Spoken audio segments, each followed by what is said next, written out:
travel through. But you could be flying across the North Wales coast to score something like that. That's nice. That's the latest from BBC Radio Wales Travel. On the bbc.co.uk/Radio Wales. This is BBC Radio Wales. This is BBC Radio Wales, still to come on the phone, and we'll keep you right up to date with all the election results as they come in. And our Friday news panel will be here in just a moment to talk politics and a few of the other stories making the headlines today. That's coming up after Radio Wales News at 1 today with Peter Johnson. Thank you, Jason. The headlines this lunchtime. Success for Welsh Labour as the party posts its best results in the local elections since 1996. Other parties say the elections were overshadowed by politics at Westminster rather than focusing on local issues.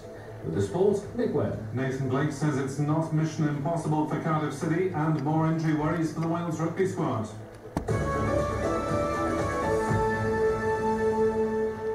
Welsh Labour has recorded its best results in local elections since the councils in Wales were reorganised 16 years ago. The party took control of 9 of the 14 councils which counted votes overnight. With me, our Welsh Affairs editor Vaughan Roderick, who's been taking a look at all this. Full picture not quite there yet, but what's the latest one?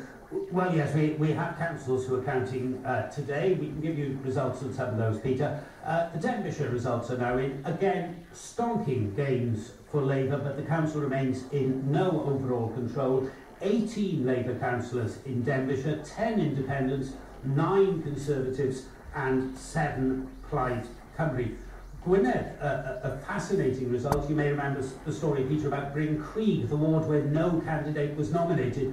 Well, Bryn Creek seems set for the mother of all council by-elections because Plaid Cymru have taken exactly half, 37 of the 74 contested seats. So who controls Gwynedd, or whether Plaid Cymru control it outright, will be decided by a by-election in Bryn Creek in due course. And a casualty for Labour on a wonderful night for Labour. The Labour leader from the Cynon Council, Russell Roberts, has lost his seat. He was the attention of campaigns regarding the number of jobs he held in public sector bodies and the amount of money he earned, and that's a localised result in Tonnerefawr for Labour, but one that will put a little bit of a shadow over what's been a fantastic night for Welsh Labour. Yes, whatever happens for the rest of the day, they can look back and say it was Labour's night. Absolutely, and I think it exceeded the party's expectations. They won virtually every council they could hope to win, most of the seats they could hope to win, and you know, there's no way the opposition parties can cast any doubt on that. And Peter Hain described the results in the Welsh local elections as a referendum on the UK government, but he also said that the party fought a campaign that was based on local UK government.